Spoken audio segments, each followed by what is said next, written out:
Hopefully, well, it says we're live. I don't feel very alive, though. Not this week. No. But we are live, so hello, people. Hope we're all well. Well, the ghosts of the Sunday check-in are here at least. How's everybody doing? Yeah, not bad. Not bad at all, mate. You got you with your wonky finger. Craig's dying of some new Scottish COVID variant disease. Phil and I are just both, well, permanently knackered. So, yeah. We'll have to wait and see who we get in. Hopefully we'll get... Oh, Hanky. Hanky's in. Hey, Hanky. Hey, we are alive. I'll take that as a compliment. I will take that as a compliment. Cheers, thank you. I'm Melissa. I'm Melissa. Hi, Melissa. Right. First order of business. Disposable ban. I will mention the disposable ban, which is now in play. So nobody will be ever able to get disposables in the UK ever again. Mm-hmm. Anyway, moving on. Anything under 10,000 puffs is not allowed. Oh, sorry.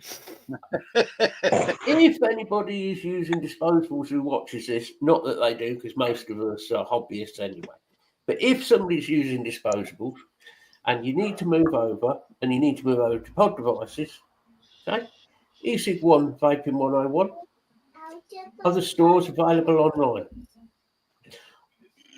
Instead of using a disposable device that is sealed, go and buy yourself a pod device, Yeehee, stuff like that. Yeehees are really good because they don't let you dry hit. Good stuff. The only time temper control has really been a bonus for most people. It is, yeah. Mm-hmm. You buy your pods unfilled, buy your 10ml bottles of juice in the UK, although you can use your own juice if you want to, like I do. Pop your pod in, make sure it's charged, off you go. Simple slider on the side, and you fill it there. Yep, done. Right. That's it. Set up a couple of pods, I think, on eSig 1 at the minute are, what, about £8, something like that for a couple of pods. Something like that, yeah. £7 for these. So within a month or so, you pay £30 for the device. You get a couple of pods with it. I think the newer batches of the Yeehee ones are given 2 pods. Yeah, that's what I've been buying anyway. But yeah, that's the way to go if you're on disposables, and then you can move your way up to bigger stuff if you want to. And Oxford have got one coming out, one of the slim that have DNA chip as well in it. Which I probably am going to buy because it says DNA on it. Which I'll probably be back at buy as well. And I am a little DNA whore, I'm afraid. But yeah, there you go. It only takes 2 minutes to Steve. talk. Only takes 2 minutes to talk. Hey, Steve. Not 26 minutes.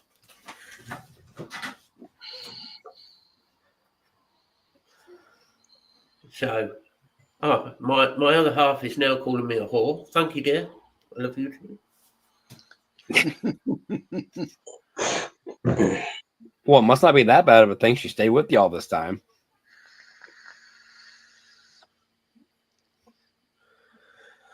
At the end of the day, we all know disposables are going to continue, aren't they?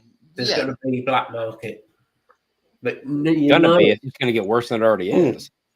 That's what makes me laugh when you've got all the idiots in government saying, "Oh, it's we're getting rid of disposables." No, you're not. You're just encouraging the black market, so we're going to get 10,000 black market ones instead. Considering it is also still legal to import them into the country as well. No. Anybody think but for personal consumption? Anybody think the government is stupid? Well, first off, yes. Second off, here's my issue. Well, amongst other things, if you're going to make it illegal to purchase them in the UK, right? They're still legal to be shipped in, even like Craig said, for personal use. What's the difference then? If you're buying it at a local shop or having it shipped in, you're still vaping the disposable. Yes. It's the same outcome. But the tendency, So why is the course you have to go through to get it need to be whatever for them to feel like they're doing something? but there is the tendency if you are going to be buying them for personal consumption. Say you're going to buy 200 or 300 at a time. You're not going to You're not going to be. You are going to go around to some of your mates and say, "Do you want to buy this for a £5? I've got loads of these. If anyone wants one for a £5."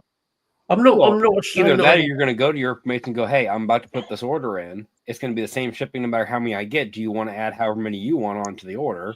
And then you're buying for 4 or 5 people. Yeah. Because you know what's going to happen. People are going to see the, I can make money off this. Mm-hmm. So they're going to go and buy. And there are places that I can think of. Manchester area, shall we say? Owned by an ethnic community who love to sell fake things, not just pod devices,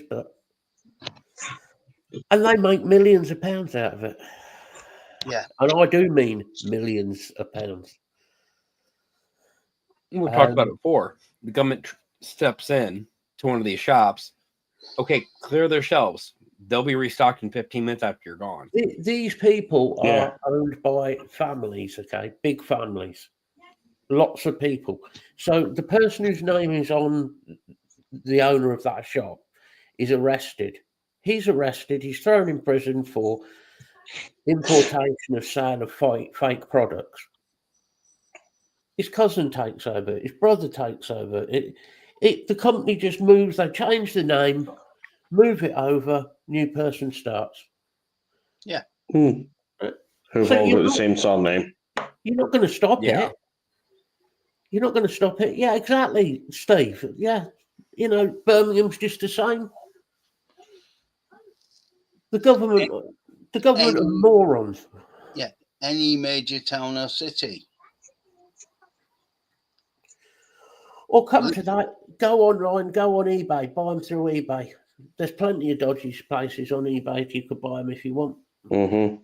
Not that I'm saying you should and don't, because a lot of the e-liquid that are in these devices, you won't have a clue what level of nicotine is in them. Yeah. Or the quality of the nicotine, or the quality of the flavorings, or PG and VG for that matter. And like I've always said, the metal for the coil bothers me too. Well, because that's always bothered me. And first off, if it's cheap, you're gonna have oils on it, and it's degrade. God knows how quickly. No. Well, how long have those? Quality of the cotton that's used. How long have some of these disposables been sat now? See, that's a good question too, because they're in the cotton the entire time. Cotton breakdown naturally from juices being into it is a thing. The sell-by date is not on the pod device, it is on the actual box. And if you think about it, it wouldn't take much to set up a printer to reprint boxes with the date for a later date. Or they do the other thing, which is they've got all the boxes with no dates on them, and they print them last minute as they're putting them out on the shop shelves. Yeah, it's been sat in the warehouse for 2 years, but the date goes on it. Steve, to the shop. Steve, Vic did solve the ban on disposables with his buy a pod kit. He took 26 minutes. I just did the same thing in 2. What it proves is Vic waffles a lot. It's as simple as, if you're on a disposable, go and buy a pod. There's plenty of places online. That's it. And plenty of good quality pod systems. Yeah.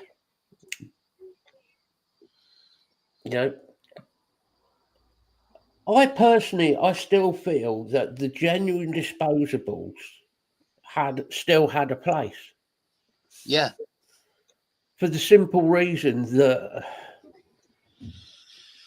there was nothing wrong with disposables. The issue came with who they were being sold to when they were being sold to people underage. Mm-hmm. People who were scumbags who drop their litter everywhere, but they do that with Coke cans and McDonald's wrappers, and as I'm sure Craig can attest to on the bus. Yeah, you want to see the amount of shite that comes off the buses. Yeah. When he sweeps the bus floor out and fucking like 3 bin bags full of crap of people just throw on the floor. So there was a half-eaten banana the other day. Oh, at least you had fucking banana. At least you had something later for dinner. People are lazy. They can't be asked to walk to a bin and put something in a bin. They'd sooner just throw it on the floor. Even when they walk past the fucking bin to get on the bastard buses as well. Yeah. Sorry. No, you're right, mate. I understand you getting triggered because it's not just once. You're doing it every day. Well, and like you said, it can be stuff like food where, say he doesn't find it, tomorrow you're going to find it or else you're going to smell it all day long. Then you're going to have to find it. But I mean the cleaner's not too bad. Yeah. There's the other thing, though. Nobody has set up a proper system to recycle disposables. Nope. In any country. No. It can be done. It's dead easy. You can salvage the bodies. You can salvage the bodies on the metal-bodied ones. All you replace is the plastics. You can salvage the battery, recharge it. That's it. You've done. Well, at the very least, not have all these batteries like it is here going into, landfills and everything. Let one of those batteries go off in a, 2-ton pile of trash. Yeah, but the difference is if we were using them, we'd make sure we'd take them to the proper place for them to be disposed of properly. I mean, a lot of these ones, as Steve has said, the kids are buying the 5,000 ones.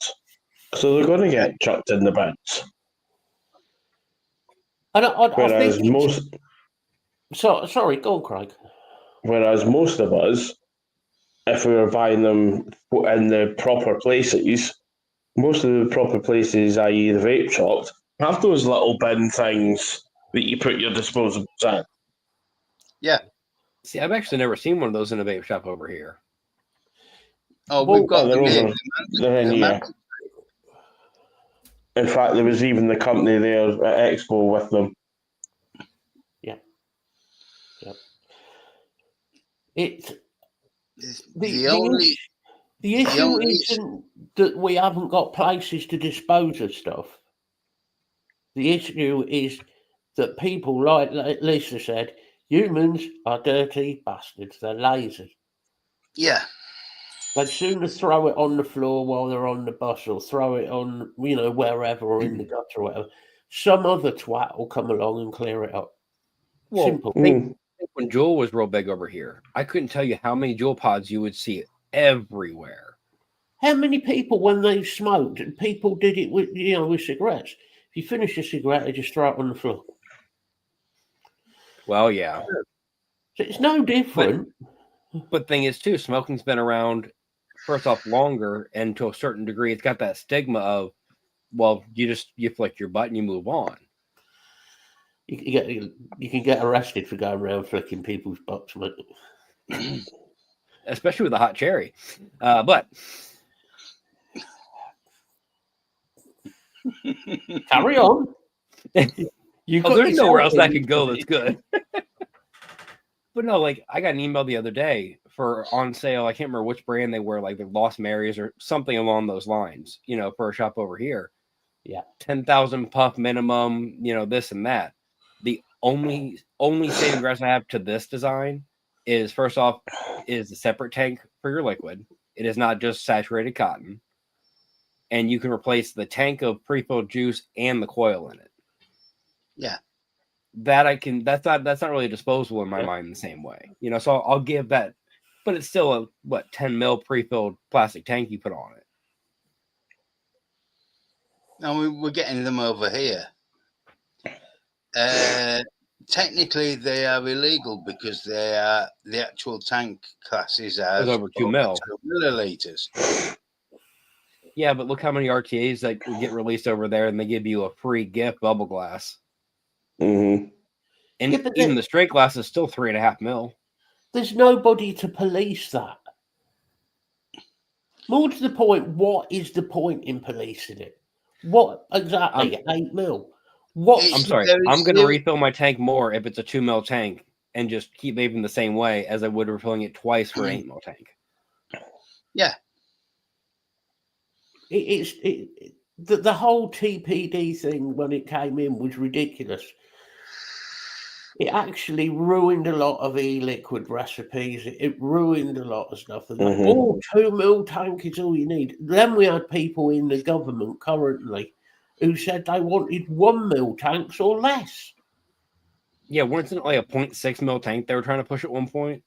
Yeah, Yeah. can you imagine some of the stuff I vape on and the wattage I vape? If I put 1 mil in a tank, I am going to I'd get 2 puffs off this and I'd be screwed. gone. I mean, this is what, when the TPD was being talked about to bring it into law, we were still all mouth to lung vaping, Mm-hmm. and we were looking at 1.6 and 2 mil tanks. Yeah. So at that point, it was reasonable, but we were vaping much higher nicotine levels. Yeah. I would rather have a lower nicotine level and a bigger tank. Yeah. The thing is, what am I going to throw away out of that? The cotton. The person Yep. holding it. No. No, that's been in the bin for years. Well, no, you're right, Bill. Think about it. Besides your cotton, good quality set of coils, treat them properly. You've got easily 4 to 6 months out of them. Depending on material, 6 months might be pushing it, but No, I disagree. I've had 6 months to a year out of a good set of coils.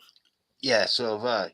I have two actually. Usually they're series sets that are they handle a little bit different If you- power wise. You But clean yeah, them properly, clean them regularly. Don't start using fucking like pliers and twisting the coils about like certain people. I could oh mention. come but, on, You know, you gotta take one leg and screw it down. Put your coiling rod in, and grab that lead as hard as you can. if you treat coils right, they'll easily last you over 6 months. So all you've got to replace then is the cotton. Yeah, I Depending had a on guy what, that I had a guy at work that was they're black and mild, so like small plastic tip cigars. That's what he was on. Tried to get off and couldn't. Gave him a little single tank RTA, little rechargeable Aegis mod. He completely quit and only vaped. Put it this way: in the 2 months it took him to quit smoking, he used it so little and never needed rewicked. Yeah. good. So you know what I mean? It just shows if you get the right setup and you get it to where you can get off of that stuff. You really can. And the government will say, well, there's no proof that this actually helps people quit. Bullshit, it doesn't. There's still, I saw a post just before we came on. There's another post going about now. Mainly to do with in Ireland in the south, and they're saying, "Oh well, we don't know about we don't know the long-term effects of vaping." Yes, we can do. It hasn't been a year and a half since it came around. Come You know, on. vaping's been about now what? Getting on 18 19 years. 19, yeah. Right? I've been vaping 2011. And the only thing it's done for me is it's improved my breathing a lot. It's improved my sense of taste, sense of smell a lot. Oh, yeah. Mhm. And I think that applies to everybody who started, quit smoking and went to vaping. In some cases, I mean, for me, it's definitely given me better health, sort of physical health, heart and things like that. I would have probably been dead otherwise. So it's definitely, and How there's many a still lot went of to doctors after all these years of smoking, went to vaping for at least a couple of years, and the doctor goes, besides a little bit here and there, I can't really tell you ever smoked. Exactly. You Yeah. know, But I've because your also lungs are found, healing. I've also found that I don't get as agitated if I haven't had as much of a vape Yeah. if I wasn't smoking, Yeah. because I would always religiously, regularly have a cigarette. Yeah. Well, do you remember you would plan your day around your cigarettes? Yeah. And God forbid you woke up in the morning and only had, say, a quarter of a pack. You knew you were stopping somewhere to get another pack because you weren't going to make it the whole day on that. Oh, too right. I mean, we've all had a tank burn out. We've all had the fire button get hit on something on accident and burn your cotton out. Okay, cool. I have nothing to vape for 3 or 4 hours till I get home. I'll read when I get home. Yeah. Or you have an emergency bill kit in your bag. I usually got two devices on me at any time anyway. So Yeah, I've Yeah, normally usually. got 2 devices. I've normally got one of these, a little AIO, and one of me tanks. Come on, Bill. Say it again. Dave will show up. AIO. Yeah, I've usually got this with me and someone else. Yeah. I mean, I can't say much. I What carry an 3 sets with AIO? me to work every day. I can hear his squelchy slippers on his way to the computer. But I mean, yeah, I started vaping in 2019. You know, just in that 6 years, the amount of changes my body's went through as far as health and everything is, you wouldn't realize it until after the fact how much you actually felt like crap. Exactly. I mean, And how bad you freaking smelled. My God. Mm. I had a CT scan start of the year. There were some abnormalities. Turns out there was nothing to worry about. My CT scan is totally clear now, which means there's no sign of me ever having been a smoker. Mm.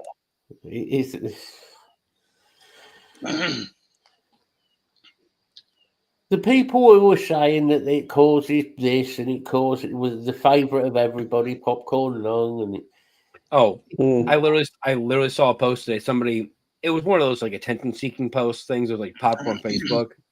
It was a picture of a disposable. I found this in my teenager's room. What is it? Blah blah blah. You know, it'll highlight like one of the main comments on it, so you can see what it is. Oh, it says, "Oh, that's for causing popcorn lung." You stupid son of a bitch. yeah, I know.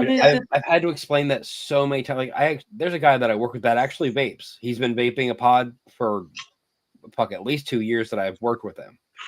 He didn't know that all of that was bullshit. He thought all the popcorn lung thing was real. He thought of Ollie and all that. He thought everything was. Found these in my son's drawer. Am I worried? Should I be worried?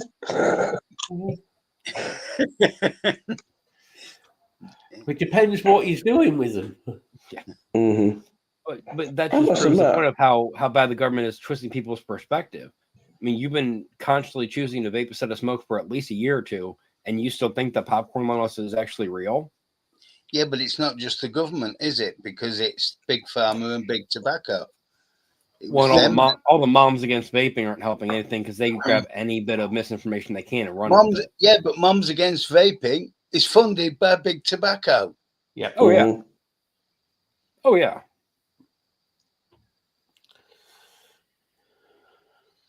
Yeah, that's the craziest thing about it. Steve, you are not. No.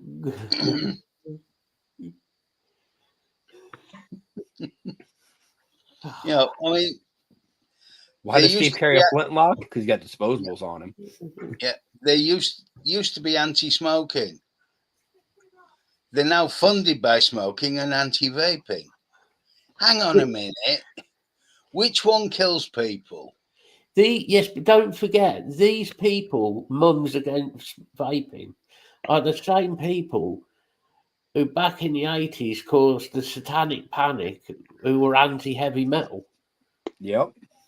And are probably the ones that are going into their neighbour's garden when they're having barbecue, pissing and whining because they're barbecuing meat.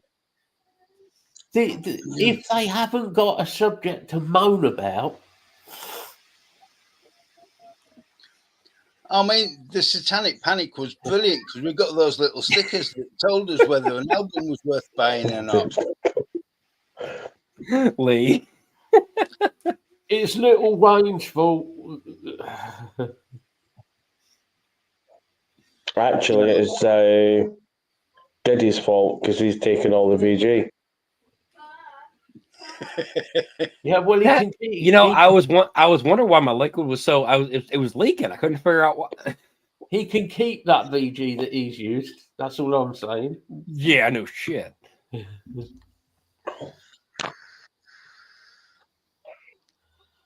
Diddy opens a juice company. No.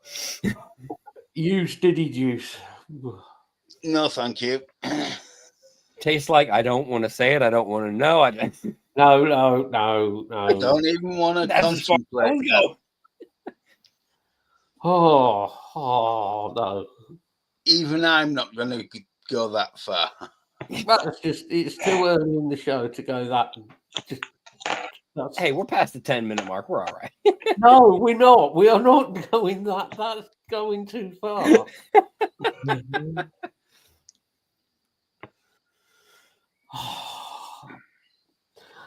Talking about that, there's not been anything going on in the government circles at the minute, is there? Really? No, because we're still waiting on the House of Lords committees. I did see the other day Mark put a post up which I shared in our Facebook group that Qassar are thinking of shutting because of money issues.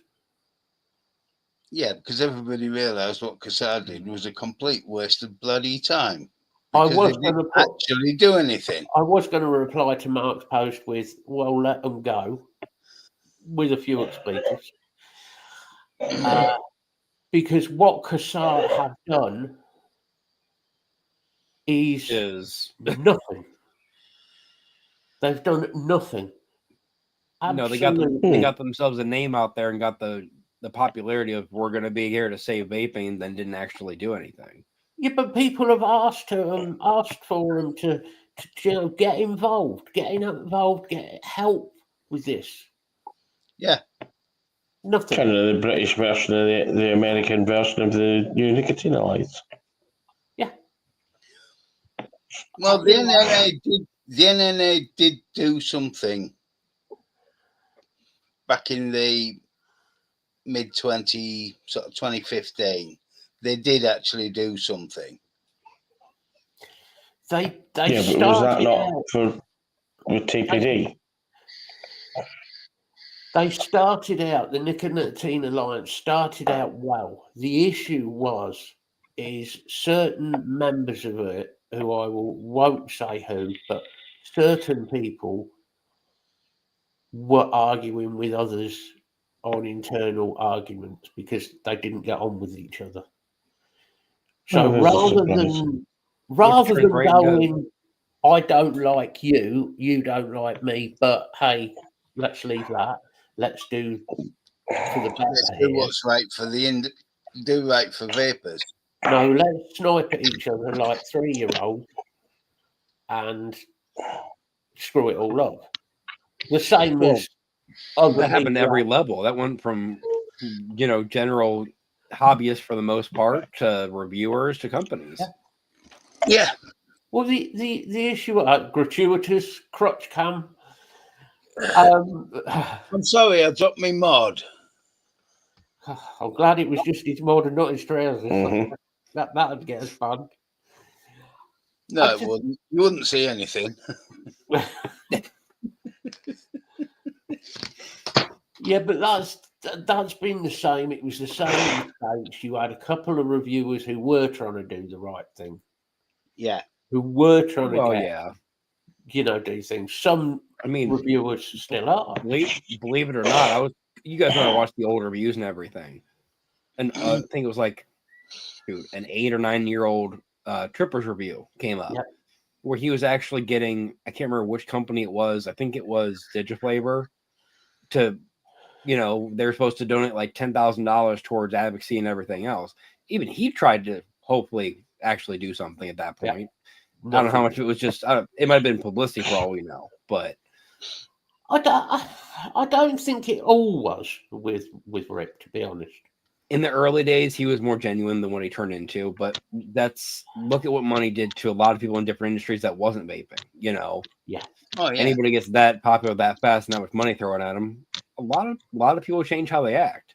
Thing is there's been a lot of this. Oh, they've changed, blah blah blah. At the end of the day, Rip Trippers saw he could make money through products and his reviews. You can't really blame him for making money off it.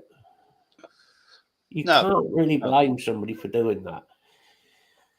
The same goes for a lot of other reviewers. People I've heard say it about, Mike. I've heard it saying about a lot of other American and UK reviewers.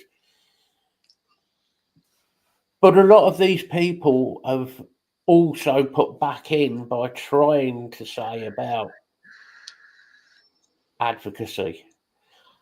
But there's a lot of reviewers who've made a lot of money out of this and done jack shit apart from when they're pushed.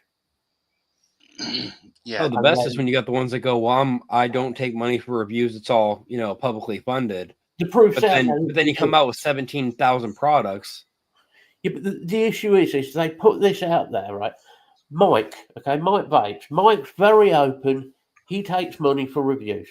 Mike takes money for reviews. But he makes it clear. It's his business. That's his business. He does reviews. If you want a review pushing up the ladder, you pay more. Simple. But you're not going to get a good review versus a bad review because you paid more. And I'm not talking ill of Mike here. The integrity's still there. I'll be careful how I say this. Mike wanted a car for, I don't know whether I should, but for his wife. Okay, this is not talking ill of, Mike probably won't see this. But Mike, a certain company offered Mike to buy the car for Mike's wife, some sort of deal done. Mike, everybody kicked off about it. Started falling out with Mike. That's a hell of a joke, Steve. Yeah. And everybody kicked off in American reviewers, Jay Hayes, all of those kicked off about him. Oh, Mike's doing this, Mike's doing that. Mike's never said he didn't. A company offered to finance this car and pay for it for his wife. So Mike went, yeah, okay. Why wouldn't you? Yeah. I mean, you can't damn somebody for having an opportunity that you didn't get yourself and taking it. As for Vic says he doesn't take money for reviews. All I shall say is go on vapingwithvic.co.uk and look under his reviews and how about much requesting for reviews. Yeah. Under his request, it says how much he gets. Well, he took the money bag off, but he has different packages for if you want it in a certain time, he has one literally there's a price difference if you want up close footage of your product or just, Tim talking about it. The simple fact is that whoever reviewer it is, and Bill, behave yourself, whoever the reviewer is, don't put it on your webpage that you take money and then lie on your channel and say you don't.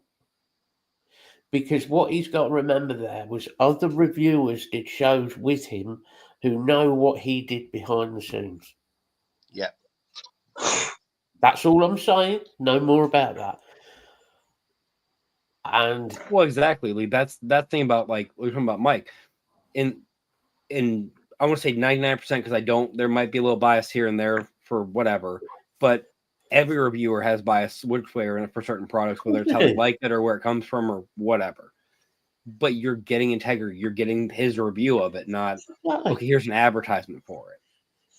The thing is, you will be swayed with a product on the style of vaping, on the build, on all of the review shouldn't come down to, oh, I like it, it was in a nice colour. It should come down to how well the product's built. Does it do what it's meant to do?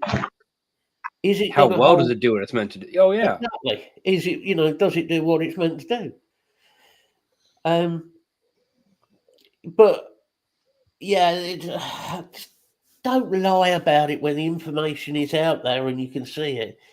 Lee does reviews. I'm sure if somebody from like guitar pedals or amps or guitars or whatever came to Lee and said, "Yeah, we'll give you X amount to review this guitar or whatever in the future," Lee's not going to sit there and go, "No, no, no, I don't want any money." Of course, he's going to say yes. Mm. I'd slap him if he didn't. He'd be a fucking idiot, Right. If We'll somebody send you offers this the guitar, money, amp, and pedal, but you have to do a review for each of them separately. Okay. We'll give Right, you Jay. this.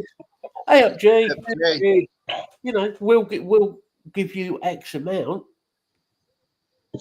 Why wouldn't you? Making money out of it's not what bothers me. It's lying about it. Yeah. That's all.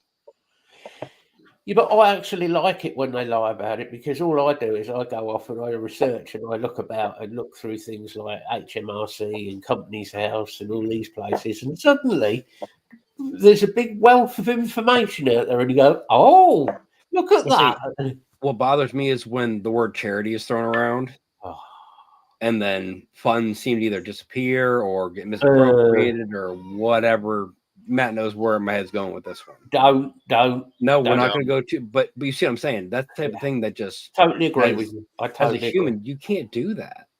Yeah, just be honest. That's like I'll use Lee again. Like Lee, Lee's honest. His reviews are honest. If he likes something, he likes it. If he doesn't, he doesn't.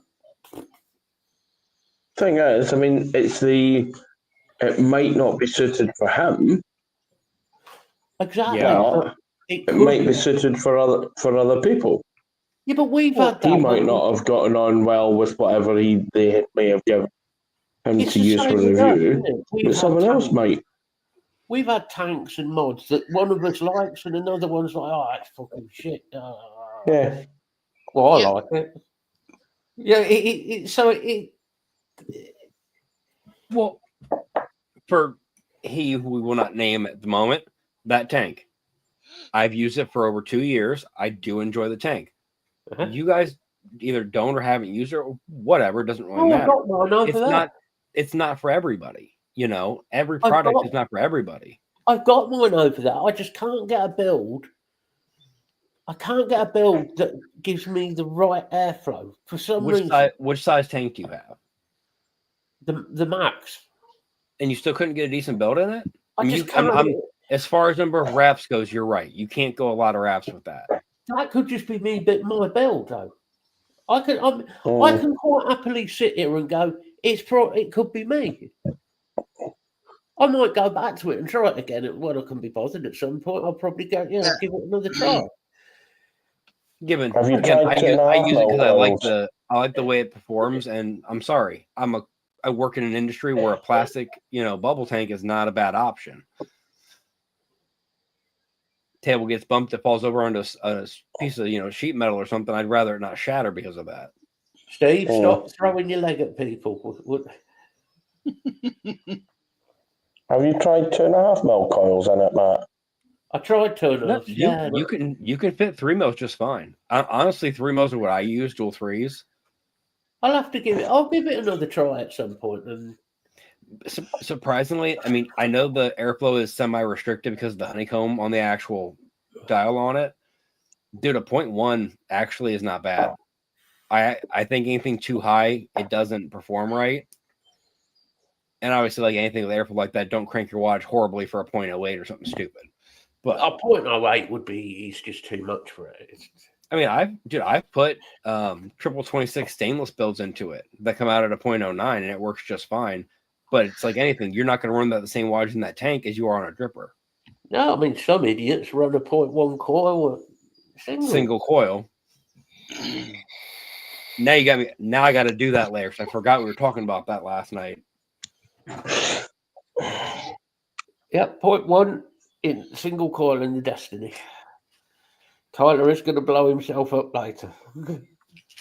Well, let's see. and we are going to laugh. If I Yeah. take that 5-core and I take it down to 4 wraps, it's not going to be as low as your build because, well, fucking hell. But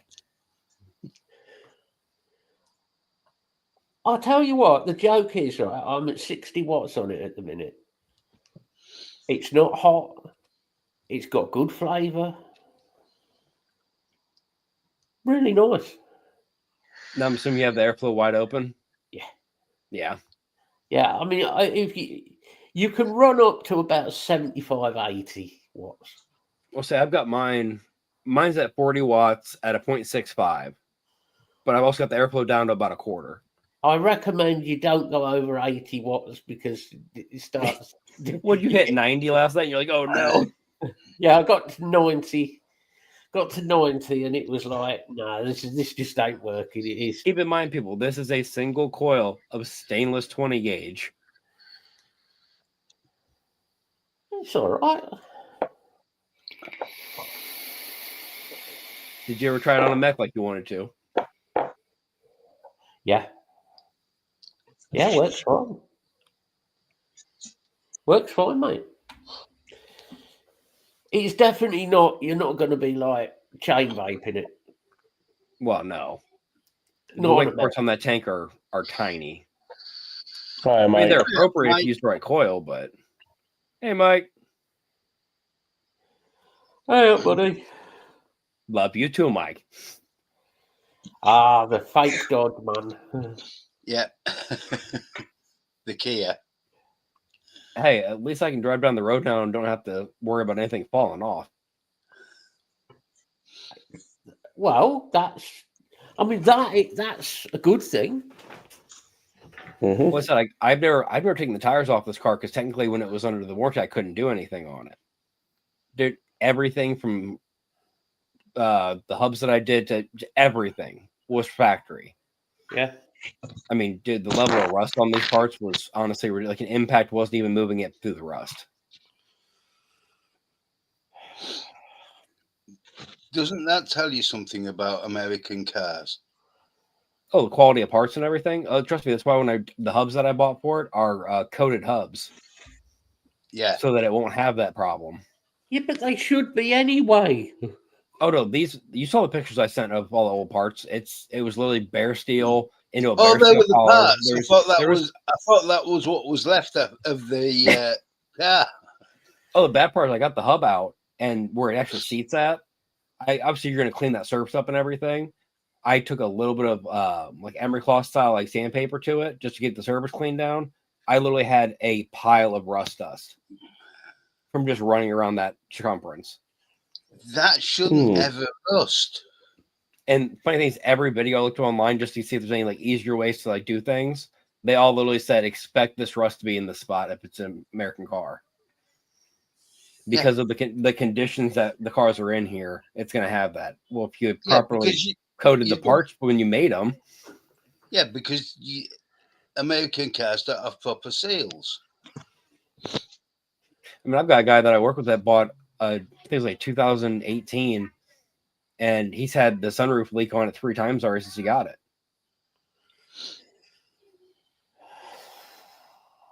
And, oh, sorry. 2 times. The one time it was actually the top of the seal on his windshield. That's bad. Yeah. That is really bad. Yeah, I mean, if it was a 20, 30-year-old car, That had been through, how many winters and freezing and thought, yeah, then you could see things cracking and getting dry rotted. But no. Hey, Martin. Hey, Hi, Martin. Martin. All right, Martin. And keep in mind, Matt, this is a car that he got off a dealership that they're supposed to go through and check everything on the vehicle before they sell it. You are better off with Chinese made. The Chinese make some damn good things nowadays. They do.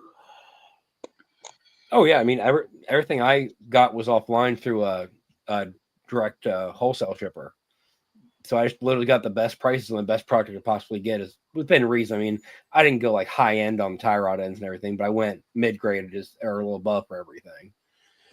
The hubs I did go the highest quality for like they called them industrial or whatever the fuck they call it, but that's what I went for, the hubs and bearings. My personal opinion, American cars have always been overrated. Always. Yeah. And the build quality has been poor going back years. It just got even worse. And the problem is, Americans thought their cars were good because all that America had was American cars. Well, I mean, Matt, my sister Well, had an old Saturn years normal. ago, and she got into it. It was one of those long nose Saturns. Keep in mind, the nose of the car went probably about 1.5 feet, if not more, past the actual like engine compartment. It was solid styrofoam. Yeah.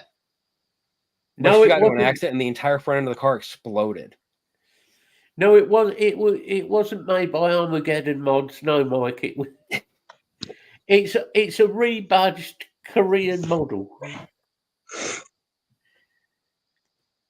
Oh, Clone Goon. Okay. He's gone to he's basically bought a car from Alibaba. Hey, free shipping. You do what you got to do. No, I got it off Temu. Well, it just makes TikTok me shop. laugh. There you go. It really makes me laugh with America. Like, well, we're going to make the iPhone and we're going to do this. And hold on, dopey. It's all made in China. Yeah. All of it. Oh, that's the best part. You know how many products over here are, it's assembled in America. It might be assembled here, but nothing that was been part of that is made here. Yeah, I'd agree with you there, Martin. Japanese, German. In the older days, things like Saab, Volvos were very well made. Yeah.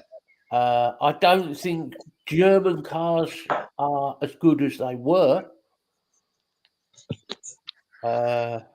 They've got quite flimsy, to be honest. Mercedes and things. They're not like they used to be. If you had a Mercedes years ago, you hit it with a hammer, you broke the hammer. If you want a dodgy BMW, just buy one of the ones made that's assembled in America. Yeah, America, for some reason, has the highest failure rate on BMWs and Mercedes of anywhere in the world. It's not so much the manufacturing quality, it's who puts the cars together. Yeah. Oh, yeah. But in America, those two manufacturers have got such a bad reputation now. And it's all down to the factories in America that are building them badly. Exactly, Lee. People have got to start accepting that China has got some of the best engineers in it now. They have got some of their engineering places, and some of the engineers and machinists that they've got doing stuff are very, very good. Mm-hmm. You can't take it away from them. They invested a lot of money in going to the latest tech, to the point of inventing some of it to make sure it was the best possible.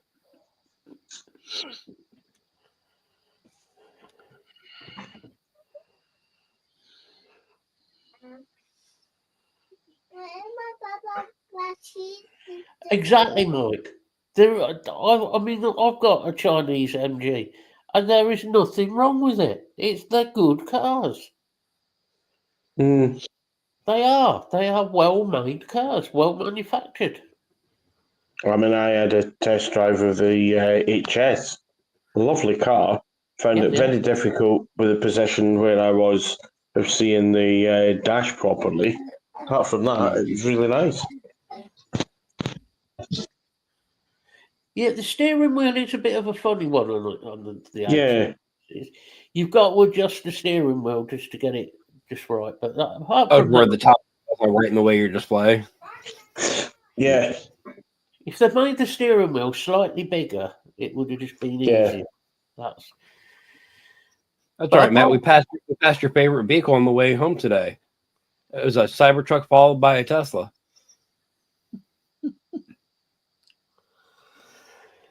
lovely.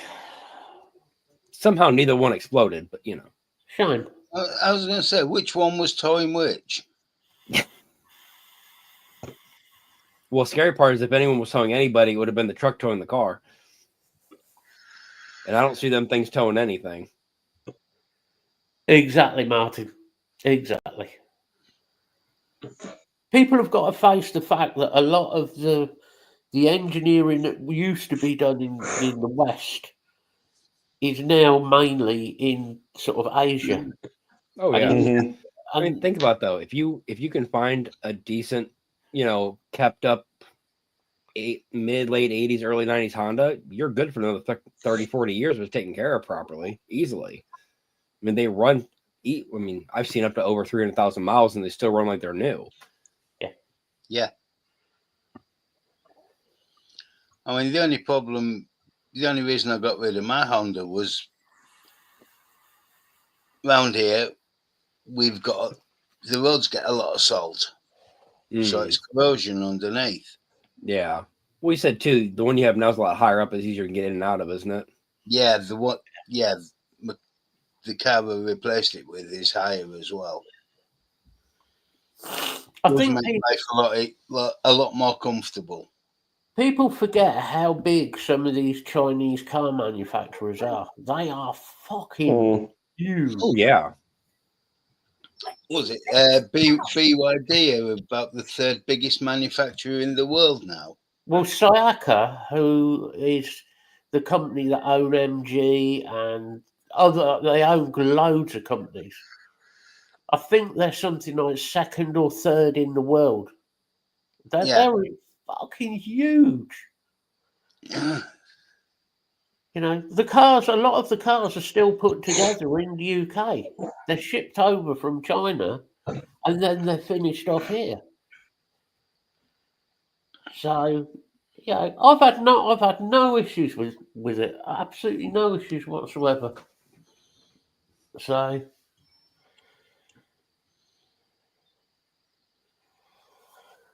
but yeah, car manufacturing has got a lot worse in the UK. We haven't got any. And the Yeah, way we the don't way have being able to any- maintain your own vehicle has changed so much over the years. I mean, Yeah, as far as being able to easily maintain and change parts out, what I wouldn't give for a 94 Cavalier these days. No, it wasn't a fancy car, and yeah, there's none around anymore because of that reason, and they got ran into the ground. But you could literally swap anything in 5 minutes. Yeah. Well, you can't do even changing spark plugs on a car now is Well, that car that I had last year that ended up shutting down the highway while I was driving it had a bunch of electrical problems and everything. I went to the plugs on that one. You have to take the entire top manifold off. Yeah. To do the plugs. It is ridiculous. Well, it's just like these new trucks. All the starters are inside the bell housings for the transmission. Yep. You get 2 bolts to take the starter out, but you have to remove the entire transmission and drop it all just to get to it. Which is bad design. Oh, absolutely. Well, how many you've seen those videos? How many times, Bill? Oh, engineers are stupid. They go do an oil change, and there's cross beams in the way to where it literally the angle and arc of the oil coming out hits the cross beam and just goes fucking everywhere. Yeah. Yeah, but Martin, how hard is it to move that cross beam 1.5 inches over? At least the indicators work on my car, unlike your BMW. I would say, you move the crossbeam, or you move the bloody hole for the sump plug. Yeah. It's not rocket science to move the hole for the sump plug. In fact, that's the easier one. Yeah. Thing is, BMWs are built all over the world now. Yeah. Very few of them have actually built in Germany because it's too expensive. So they're trying to push us all out of driving cars that we wanted to drive. They're pushing Well, you not into just that, Matt. driving. You've got the, what did you say, it's pay per mile they have over there and everything. They put all that in effect, right? Well, they're trying to bring Oh, that. they're trying Trying to. bring it in. So you're trying to limit not only how much people can drive, but where they're going. You're going to track everywhere people are going. You're going to have shut-off systems on every fucking car where they hit a button on a computer and you can't move anywhere. Your car won't start. Yep. I mean, rental lots here have been doing that for years. You don't make your payments, they'll shut the car off in the starter through a system and you can't do anything. Yeah. It is just, it's ridiculous. They don't want people to drive cars. That's the reality. Hmm. No, it's this EV bullshit that they're trying to get everybody to push to. God. Oh, don't even get us started on EVs. That Oh, like I said, EVs those are not Teslas package today, EVs. it's pretty bad that the same batteries I have in this, just in wired differently and more of them, are how that car's running right now. Yeah, you're wasting my batteries that I could be using in a mod. Hmm. Those are my good Samsungs, damn. Right, I'm just going to nip for a week while you lot carry on talking about EVs and go. Well, my question is honestly, because we know the size of cells they're using, what brand are they using? What amps are they drawing? What is the actual quality of these cells? You know, Well, they're using A grade Murata, Samsung, LG, Panasonic, Sanyo. Hmm. your basic, yeah. They're using the big manufacturers, or they're using specialist in-house manufacturers. And the thing is, they've got the technology now to the point where they can reliably manufacture. Hmm. You should be able to. Yeah, Right, should be able to. Got enough car fire still that I don't know about all that. yeah, but a lot of that's down to the charging systems, because they'll cut corners on the charging system instead. But you live somewhere like here, an EV's no use to me. None whatsoever. Darn me. You mean we have on-street parking. We Yeah, don't have a driveway. We can put one on. You just like you live in a flat. yeah. It's not physically possible for me to charge a car from a home base because I can't have one. Hmm. I was joking about talking about EVs, you know. Or you go to the likes of Aldi or Lidl and sit there and do your shop at Aldi or Lidl instead. Yeah. But there's only 2 chargers at Aldi and 3 chargers at Lidl. Yeah. Shoot, there was 3 chargers sitting outside of the dealership I went by the other day. Then the garage on the edge of town also has 2 chargers. That's 7 chargers for everybody that doesn't have a driveway to allow them to charge the car. That's There's now 14,000 people in this town, which means there's probably 7,000 cars. 7,000 cars, 7 chargers. Doesn't add up.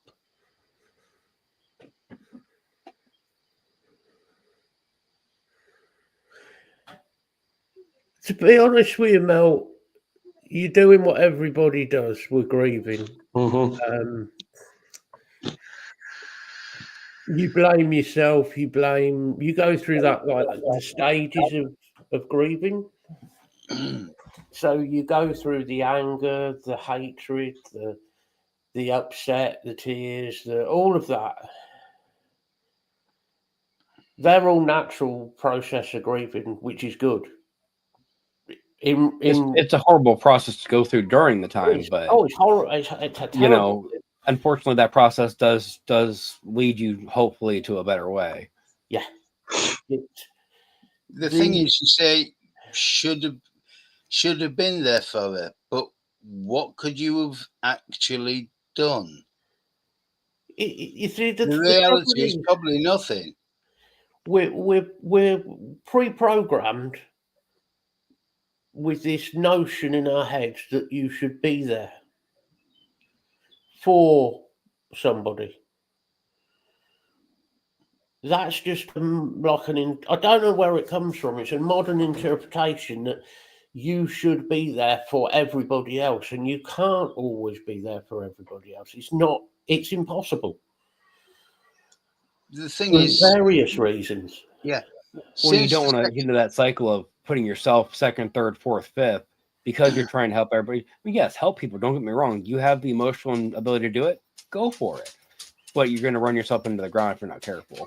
I mean, well, one of the things is, since the Second World War, the family unit has changed, the family dynamic has changed, and human mobility has changed. Yeah.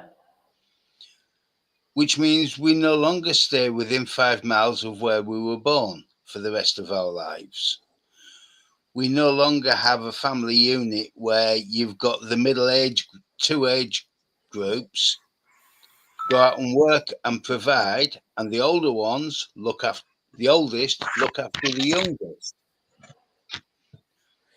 Or you'll have 5 kids, and one of the kids will look after the oldest of the great grandparents.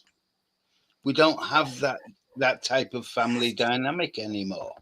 We haven't had since the Second World War. There's also the thing is, just because you're biologically, it's your brother, sister, whoever, or sister in your case, just because that word biologically, that doesn't necessarily mean that you are always close to that person. You know, biologically, it's difficult. It's very difficult losing somebody. The secret, my recommendation, you know, the only thing you can do is give it time. Is go through the grieving process. I know I don't know how long it'll take. Nobody ever does. There is not a time limit on that. Oh no. That's always bothered me is you'll have those people, oh well, it's been such an amount of time, you should be past that. I don't care what amount of time it's been. Yeah. If you are in a position to move forward when you are ready, and only you know that. If you want to contact, I don't know how close you are with that. You know, we're going personal because obviously that's private. If you want to contact that side of the family or things like that, you could, if you feel up to it. Obviously, it's what, and let's remember, if you want to have a private conversation, especially, I mean, we are family. If you need to talk about it in more depth, don't hesitate to message me or whatever. It's not a problem at all. I mean, I know there's certain things, especially like this, that you don't always want to share with everybody and anybody, you know, for multiple reasons, you know. So yeah, don't ever hesitate if you want to have somebody that is in the family, so to speak, to talk to about it, you know. If it's family and it's private, which it is, obviously it's private. I don't know how well everybody gets on, because we all know not all families get on all the time. You know, you don't know. Well, she knows the history of my biological dad on that side of the family, so. I mean, obviously, I know a little bit about, you know, from you, Tyler, with your sort of relationships and so on. So, but yeah, I mean, if Mel wants to contact any of us or give us a call or whatever, that's more than welcome. Yeah, we can easily set up a room or a Facebook call anytime, and it can be one of us, all of us, whatever helps. You know, it's not even an issue.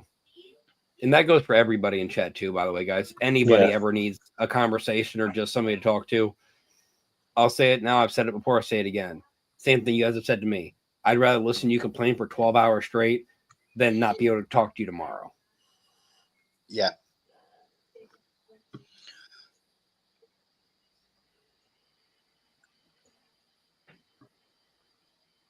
Okay, G. Thank you. It's, you know, everybody thinks that family is always everybody gets on, and that's not quite often. It's not always the way. It's for whatever reason.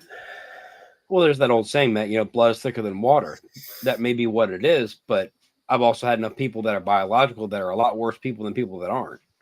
Biological family, my biological family, most of them are a bunch of arseholes. So, it's. And then Trust me, meeting my biological dad and then meeting Mel and everything, I'm like, how are y'all the same side of the family? And then you've got the side of the biological family that biological family always seem to play this thing of trying to make you feel guilty. I would say the guilt of it. Yep. Well, my family, they do. I don't obviously know about anyone else's, but.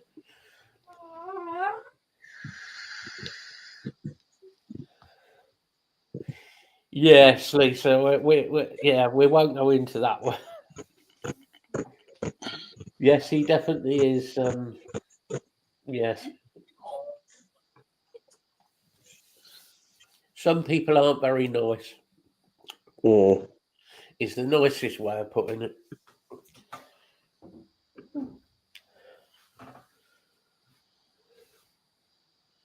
That's the one, Lisa. Other words are available to describe it.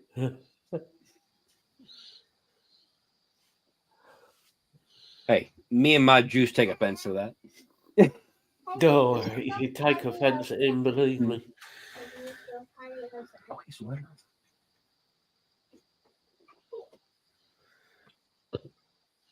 I say, if you're going to take offense, take the gate as well, so you don't get stuck on the wrong side.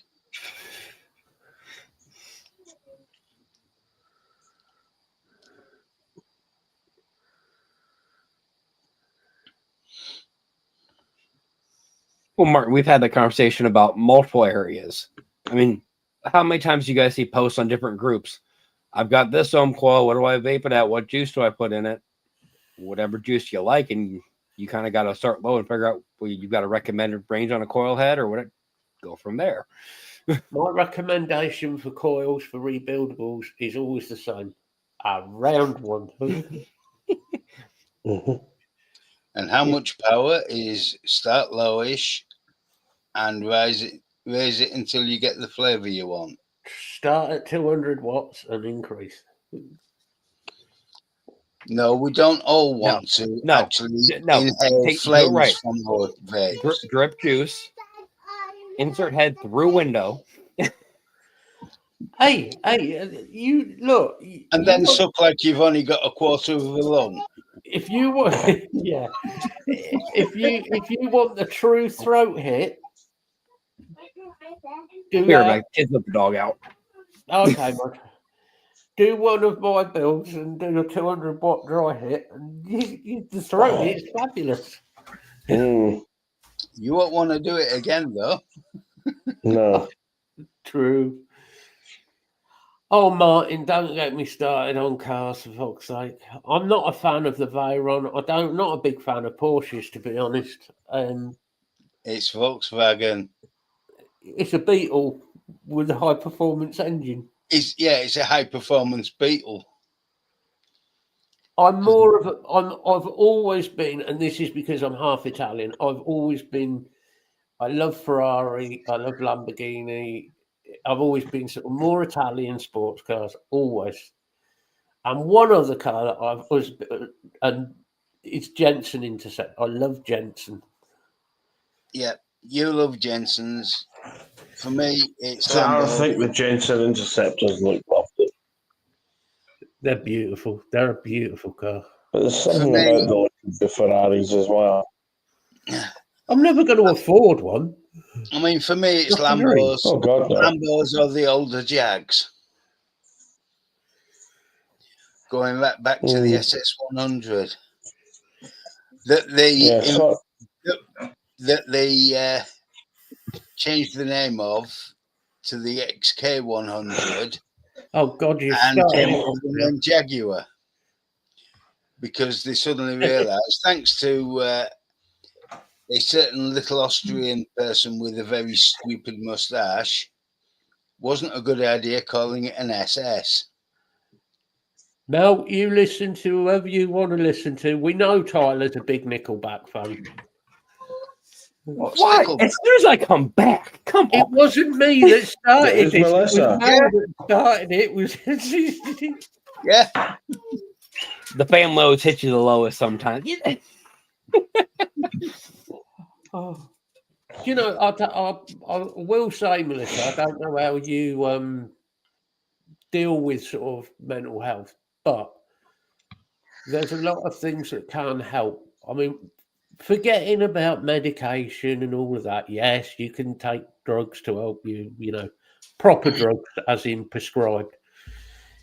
You could smoke weed and that might help and all of that. But music is a big thing that can help you with mental health, take your mind off things.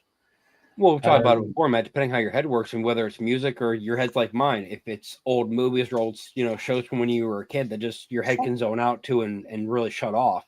If you can exactly like Tyler said, if you can zone out, be it music, be it films, be it, I don't know if you've got like favorite people that you like reading books, things like that. You can go down that route. It helps. Yeah, I agree with you there, G.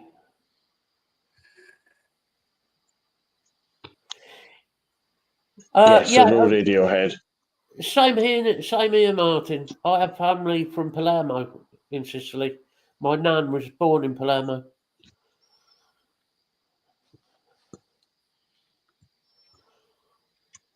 I say man's from Naples. The nipples from Naples. I wouldn't know about that. The trench coats of Whitby. I mean, what? What do you mean trench coats? No, it's not the trench coat from Whitby. It's the way. Here he comes.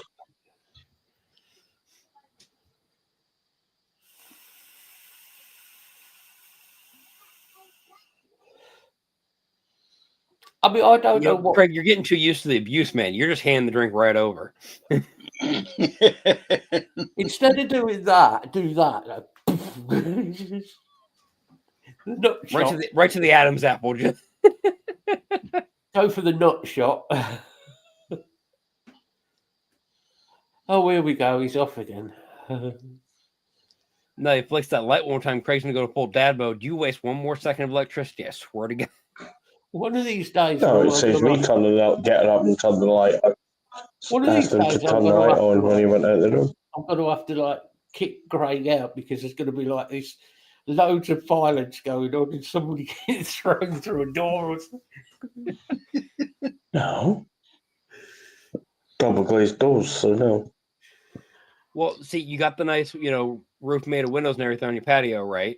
Think Willy Wonka. Throw him in the elevator, straight up and out. You're good to go. Oh, don't start. Do you know? I love the original Willy Wonka film. I really like. Oh yeah. Oh, Mel plays guitar. No, I didn't know that. I take that back. I saw a couple things on Facebook a while back, but I didn't know you regularly played. What was I going to say? Willy Wonka. Is it just me, or is the new Willy Wonka films disturbing? It's disturbing. I found it bordering on. It was like a pedo. Yeah. Is that the new one? I get the gesture. Timothy Chalamet. Yeah. Timothy Chalamet. Haven't watched that yet. It was weird. I mean, the one with Johnny Depp was bad enough. Well, yeah, Johnny Mm. Depp one was a bit like, ooh. Oof. Yeah. I And like the boat Johnny Depp. scene, and the one with Gene Wilder was a bit. I mean, See, Gene I Wilder. like that scene, but I'll tell you what, it's not something you'd be like, hey, kid, let's watch a movie from my childhood. Yeah. It is. It is, Martin. I agree with you. It is closer to the book, Roald Dahl. And I mean, I'm a big Roald Dahl fan because I don't know if people know Roald Dahl was a schizophrenic. So I associate a lot with his. I still read Roald Dahl. I know it's a kid's book, but I still love his. Doesn't matter. His reading. It's because it's simple. It's small words. No, I really like Roald Dahl books. The pictures. It is though, isn't it, Mike? There's certain bits of it that are a little bit like that's a bit weird. It's a bit disturbing. I don't know whether that's my head does that with stuff or whether it is actually. No, there's been one or two remakes of films that have been that way. I think part of it is they're trying to appease the woke community, and it's coming off completely opposite to what the original films were. Lee, Oh, yeah. I mean, people get offended by me all the time. That's just me being me. I mean, even look at like kids' films, Bill. They just released the new Lilo and Stitch, right? Yeah. Haven't seen it, but from what I hear, basically they changed everything. Instead of okay, the family's together and blah blah blah, the sister gives her up for adoption to the state and this and this and okay, why?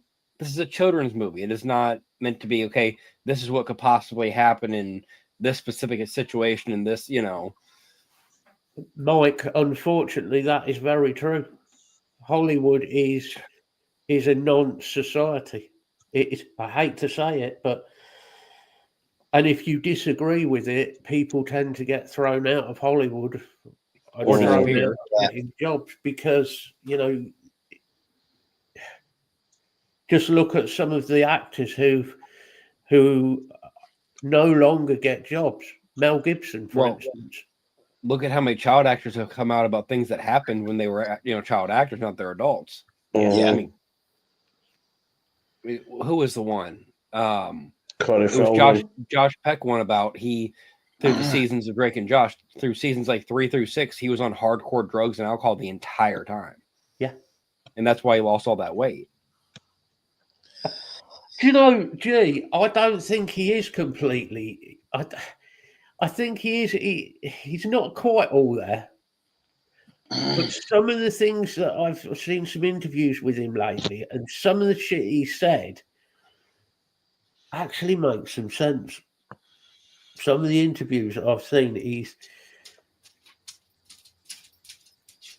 I just wouldn't trust anybody in Hollywood personally. I just would not trust any of them. No.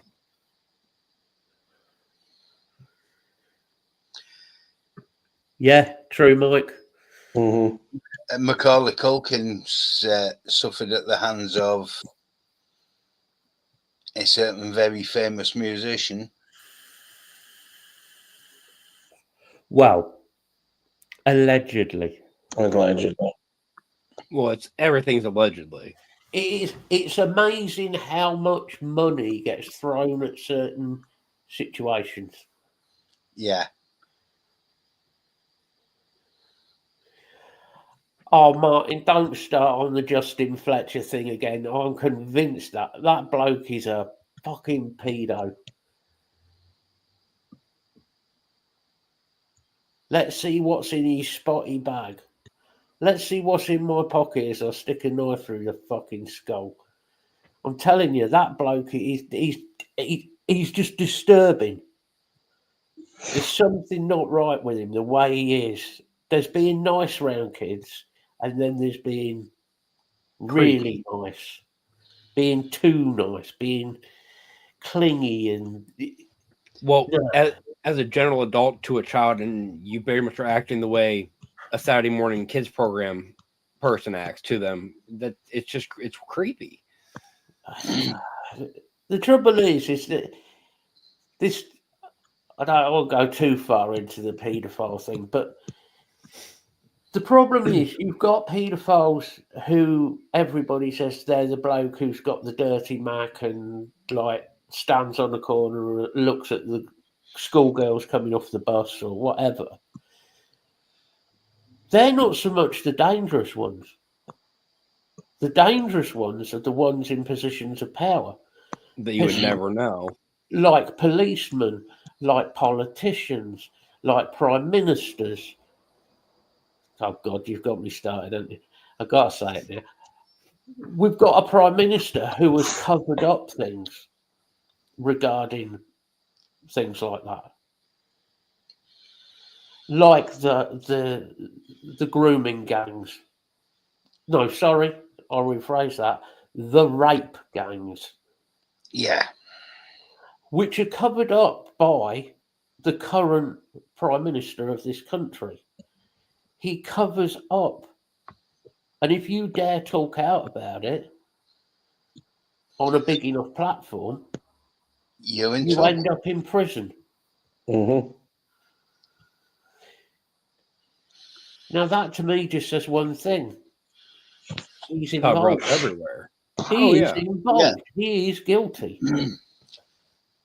I don't know to what extent. I'm not saying he is one of those who has done things with children, but he certainly covered up things for people. Yeah. Well, it's like I saw. It's another one of those. It hasn't been proven yet, but it's a theory of what could have been what years ago type thing. Mm-hmm. Did you guys ever? I don't know if you probably didn't have Nickelodeon over there, did you? Yeah, we've had it. Yeah, we've had. Do you remember like early 2000s, late 90s when they did like the slime time and everything? Yeah. The theory is, why was the slime green screen green? Because in post editing, it can be turned into other colors and things and whatever, and then sold to explicit websites for these type of things. Yeah. It's like, so if that is for sake conversation true, these people were putting that much thought and that much planning into doing these sick and twisted things. There's a really good American a guy who does a show. He's an American YouTuber, and he does a show called The Conspiracy Files. Guy called, is it John? No, not John. Something Brown. I can't think of his name. But he is really, really good. And his main thing is he concentrates on conspiracy theories that are provable, like he's done a lot on child cases. But they're not on small cases, they're on important people. Politicians, government figures in America. The stuff that does get covered up and real big cases. Oh God, I better let him in. Oh, you Scooby dogs. Hey, Steve. Right. He does all that, and look at him relaxing outside. Got a nice sky in the background, just hanging out. As he said, there's with America and with YouTube, he's having to go on every time he goes on. He's having to say, if I am not here next week, I have not killed or I have not committed suicide. He actually has to make those statements just out of a safety net, basically. There's been reviewers who have been looking into this stuff, and they've taken their own life all of a sudden. Look at Jeffrey Epstein, who accidentally killed himself as well. Yeah, but look at all them people that was falsely accused when Operation U-Tree. Yeah, there were a lot of. I mean, Jim Davison was on about it. Jim Davison said he had a phone call the one day, and it was Cliff Richard. And he said, "Have you been cast out in this U-Tree?" And he says, "Yeah." He said, "Let's sue the bastards together then." He goes, "Okay." There's been a lot of people. There was a lot of people accused with Operation U-Tree. There were. But the point is that Operation U Tree, I think, it needed to happen. Oh yeah. Oh, definitely. The problem is that it wasn't to do with Jim Davidson's a paedophile or Freddie Starr or whoever. It was a matter of, we don't like Jim Davidson because of his type of humour. We don't like Freddie Starr because of his sense of humour. So we're going to get rid of these people by accusing them of being a paedophile. That, it's like me saying, for instance, me saying, like, I pick on Martin. I pick on Martin and I say, Martin's done this and this and this. And I make allegations and I make up letters and make up a load of information and I put it out on the internet. That's destroyed him. That's destroyed his life. Right? If I get that out there, he's then got to prove he isn't, which is far, far harder. Well, there was literally a case, a week or two ago here, a woman had a man that happened to be Indian descent come ask her where something was in Walmart, all on video, mind you. Yeah. She shows him where it is. He goes and gets it, comes back. As he's saying thank you, her daughter falls out of her lap in the motorized scooter she's in. So he catches her daughter from hitting the ground. Like you Cool. would. She says thank you. They go separate ways. 10 minutes later, she goes to security and says that he tried to snatch her daughter out of her arms and this and this and this. More research later, she has done this at least a half dozen times to people over the last 10 years. Like, if that information was never found to be false, that guy's life is ruined. But do you remember the fiasco they had with Lord McAlpine when he sued certain people because they said, retweeted on there because they said he was a paedophile? Do you know the only one person who's actually openly called him a paedophile and never been sued? David Icke. Yeah. David Icke even went up to Ted Heath and told Ted Heath he was a child killer and paedophile. Nothing was ever done to him about it. You see, the trouble is, it's very easy to make an allegation against somebody. Yeah. Like, I'm going to be sexist now, okay? As a bloke, or as blokes, any of us, all it takes is for a woman to make an allegation that you inappropriately touched her, okay? You get the idea. Or even said anything. You inappropriately put your hands in places that you shouldn't, okay? As soon as you've made that allegation against you or me, right, you're down on you're instantly a sex offender. Instantly. Yeah. It doesn't have to be proven. That's it. You've then got to prove. You've got to prove. This was the trouble I had working on the door. You get girls coming up to you all the time, trying to put their arms around you, trying to, I'll do that. If you let me in the club tonight for nothing, I'll do this and I'll give you, you can imagine. Yeah, very tempting. You get some young girl going around the back, blah, blah, blah, do this and that.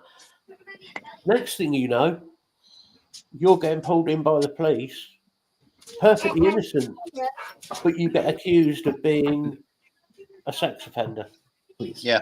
Well, in my case, when you see some of these birds come up to you and say, let us in, and I'll do this, I'm thinking, no, and I says, they only want to come in for because why they want to go for the baldy fat kid like me, you know what I mean? I wouldn't give the time of day any other time. But it's that, they've got an agenda type thing. And that agenda might be innocent for what they think it is, but it can ruin somebody else's life so quick. Well, look at Russell Brand at the moment. Now, he may be guilty, he may not be guilty. As I said, he goes to trial. We'll see what happens. But I didn't see anything happen with him recently. Well, he's been charged with, I think it's 3 counts of sexual assault and 1 count of rape, which happened like a million years ago. But I've always noticed that because he's actually gone away from the left and has some free-thinking opinions, which is spewed out on his channels, which, he got demonetized by YouTube and he goes on to Rumble a lot. Now, all this now has come out in the dirty linen about, he did this and did that. But the best thing about it, we've actually talked to him. He admitted it when he was younger. He was just fucking sex mad. It was. And the He girl, was like, if you put a wig on a speaky weight machine, he'd probably have that. he probably would. He admitted this. He was quite freely admitted. If it had a pulse, he'd knock it off, like he'd bang it, sort of thing. Right? He admitted that. The issue now is it's come back to haunt him because all these women are looking at that and going, we can make some money here. And this is the trouble. Well, I've seen one, Matt. I don't know if you've saw it, but you know the Dunblane killer. yeah. Now, apparently, there's ties to him and paedophile rings in Scotland, and he was like a Jimmy Savile, a sort of purveyor of to the rich and famous up in Scotland, and a couple of women who've come out and said this about that. But Thingy highlighted a lot of it, David Icke, because he was on about. I mean, David Icke, you can take him and leave him as he is. I mean, some of his series are extremely out there, but when it comes to politics and this kind of thing, there's not a lot that he doesn't know about. And the trouble with David Icke, the reason why they're scared of him is because he's got evidence to back it up. He's got evidence, which doesn't see the light of day. But he told him, he said, "This boy." They say, "Well, why don't nobody knock you off?" He said, "No, because he knows too much, and people know he knows too much." Like I said, with Lord McAlpine, he sues people in, John Burko's missus and all that. But then he's actually been calling him a paedophile for bloody 10 years. Nothing's ever happened to him. Because he won't say nothing unless he's got evidence or someone knows of evidence that you can actually claim against him. Yeah.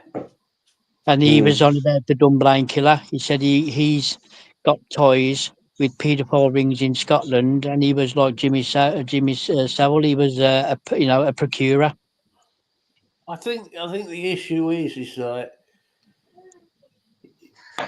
it's very easy now with the way that everything is, you've got to be careful with all the nouns and pronouns, and you can't say this, you can't say that, and you can. It's very easy for anybody to accuse somebody. It's very difficult. Well, you've seen the new thing, Matt. You can identify as seasons now. I'm identifying as grumpy. Seasons, not dwarfs. And Bill is identifying as dopey. Yeah, I'll go along with that. I just, I just get sick of this. I've got nothing against the whole trans thing. If you want to be a woman, fine, whatever. That's cool. When it starts affecting other people, then I have an issue with it. Matt, it's the same thing. I'll say it for what it is. It's the same thing as religion. Dude, do what you want to do. Believe what I don't. It doesn't hurt me a single bit until you involve me. Until you start, wanting this and that and wanting to go on and on about, okay, you can have your opinion and your side. That's perfectly fine. I have no problem with that. But I don't want to hear an explanation every 2 days for 6 hours a day on the subject. You got like that bloke, that conservative bloke in America, that Brandon Tatum. Didn't you, Tyler? The black man. Got a channel on YouTube. Actually. Well, he's got American. You've got to be politically correct, Steve. He's got a very big channel on YouTube, and he was debating somebody on about how many black people that the police kill every year. And this one bloke says, well, they kill about 2,000 or 3,000 black men a year. And he looked at him and he went, really? He goes, yes, really. He says, I've got the facts. And he argued with him. So this bloke in the end said, right, I'm going to Google it. So he Googled it. Guess how many? 25. 25 unarmed black men or black people were shot dead by police in America last year. Do you know how many unarmed white people were shot by the police last year? 360. One a day. And yet, they have holidays. All the police want to do is when they go out on patrol is shoot black people.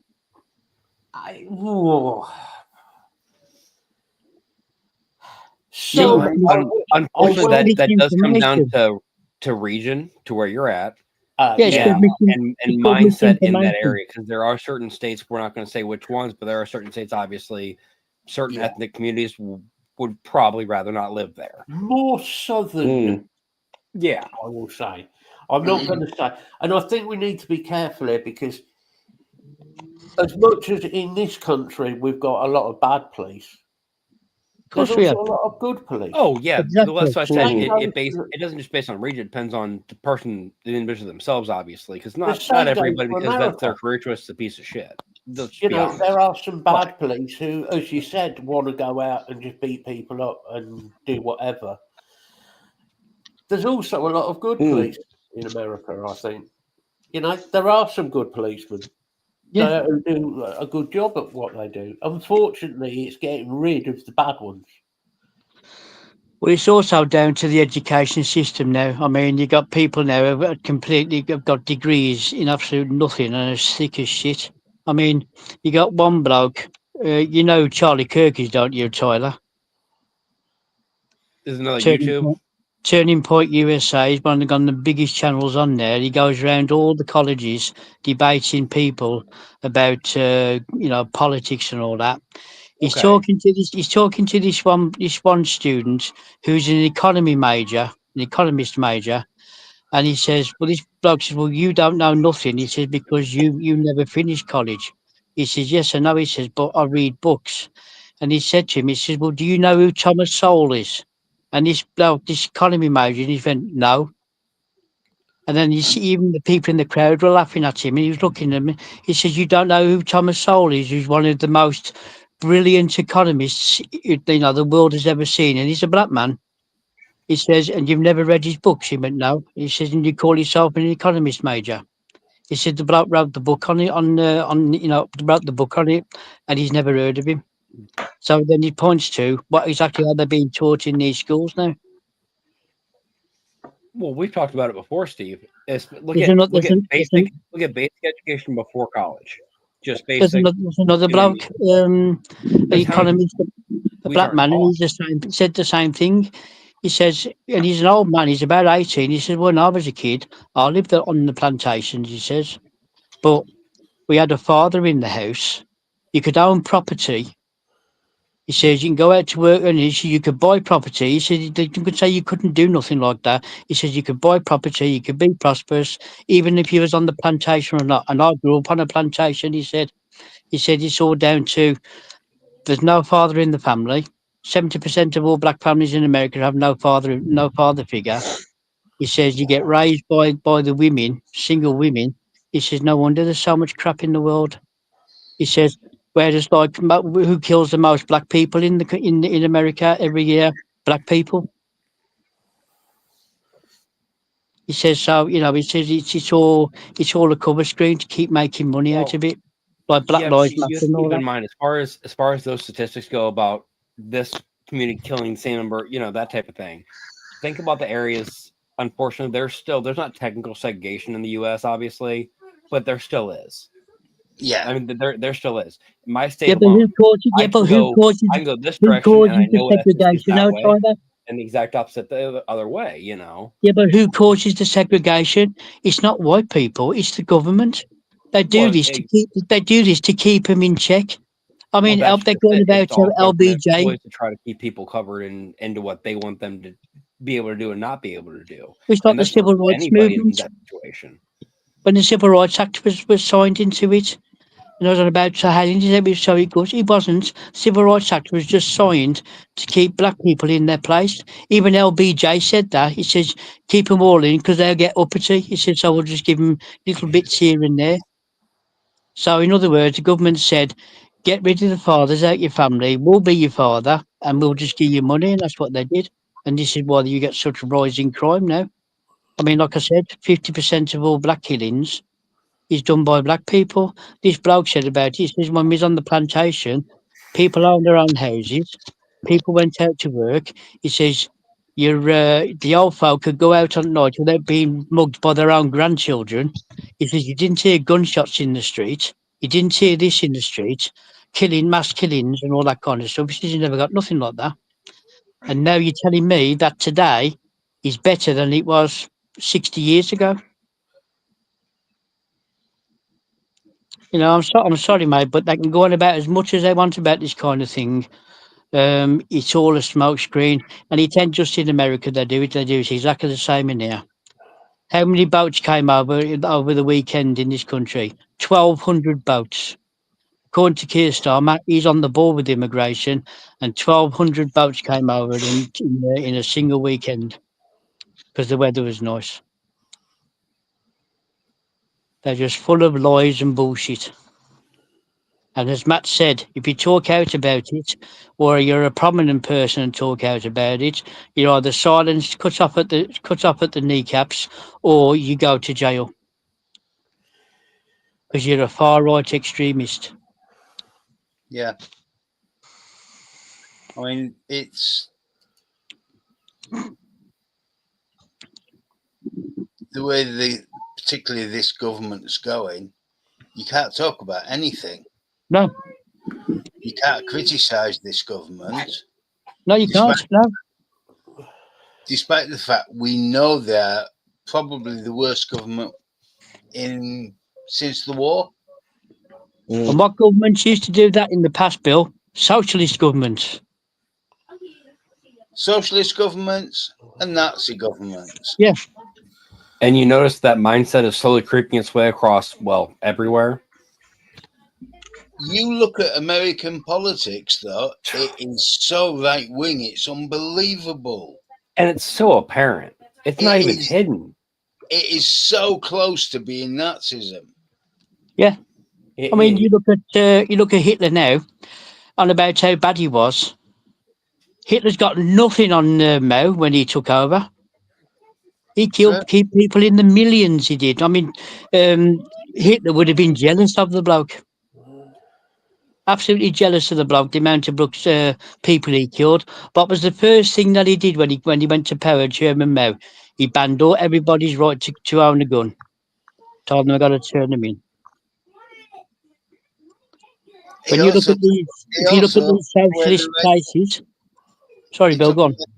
It took away the right to education as well. Yeah, yeah. You look at all these socialist governments, or the Nazis and all that. What's the first thing they did when they got into power? They took your rights away. They took your right to own a gun. Took your right to education. I mean, if you look at it, you look at the new thing that what they've done now is they've actually translated all of Hitler's speeches into AI with a picture of him in AI talking. And when you actually listen to him in English talking about it, he ain't talking about killing Jews or conquering the world. He's talking about more normal politics, about taxation, healthcare, all that kind of stuff. That's what he's talking about. People think when they listen to him talking and he's spewing out in German, they think he's on about, I'm going to kill every Jew going, I'm going to kill every black people going. If you're disabled, you're gone. Yes, he would have done that. But in his early days, before he went mental, no, he was just a normal politician talking about normal politics, healthcare, inflation, all that kind of stuff. Vote for me and I'll stop the inflation. And he did. Because when he got to power, he needed a barrel of money just to buy a loaf of bread. Yeah. And who funded Hitler? The Americans did. We did. Yeah, in the early days. Let's give him some money. Let's give him billions of pounds and billions of marks in money. And what did he do with it? He did it all to Fritz Tyson. And Fritz Tyson was the biggest steel magnate in Germany. And he just funded it straight into his factories and started the German war machine. Churning out tanks, churning out airplanes and all that. And then he started the conquering of the world. Where was everybody? And where was everybody when he was doing this? Not a peep out of him. Who was the only person who was calling him out and saying we need to stop him? Fucking Churchill was. And they laughed at Churchill. They laughed at him. Churchill in 1932 warned everybody that he was building a war machine. Yeah, and they just laughed at him. Yeah. They just laughed at the bloke. And the only reason why the Americans came in, it wasn't to help the Allies and all that. It wasn't to do with that, because if Germany realised if Hitler would have taken over Europe, then their little money pot would be suddenly start to dry up. So I thought, well, no, we can't do this. We better get in there and help out because we know we're going to start losing money, especially, what happened? We wins the war. VE Day approaches, you get to VE Day, and within a week, they're arguing about the giving up of land. The English, the Americans, and the Russians will sit there arguing the toss about who gets what.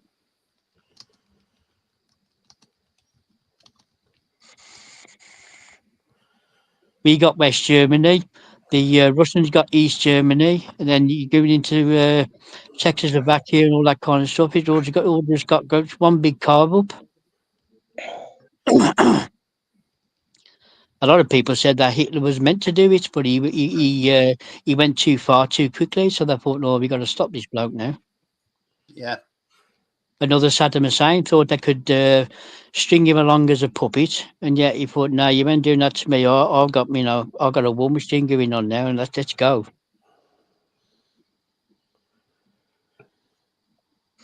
I mean, Gaddafi in Libya was doing the same thing. Exactly, Bill. Yeah, he was the same. He was another one of their puppets, and then he decided one day, no, you ain't going to do that to me no more. But they're going to check him out because he got the oil then. Yeah.